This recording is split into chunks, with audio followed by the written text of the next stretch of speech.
คุณผู้ชมทุกท่านค่ะมื้อนี้วันที่26กุมภาพันธ์2569มาตัดองุ่นพวงสุดท้ายค่ะของต้นนี้ลูกอย่างใหญ่อ่ะโน่นห้อยนี่ก็คือเด็ดชิมตลอดค่ะชิมเรื่อยๆและมื้อนี้จะมาตัดเป็นพวงค่ะ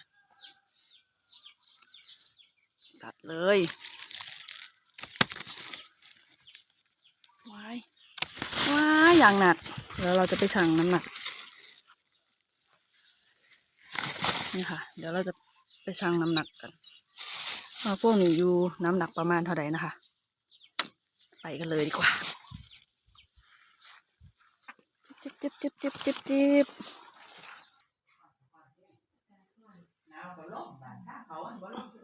5 ขีด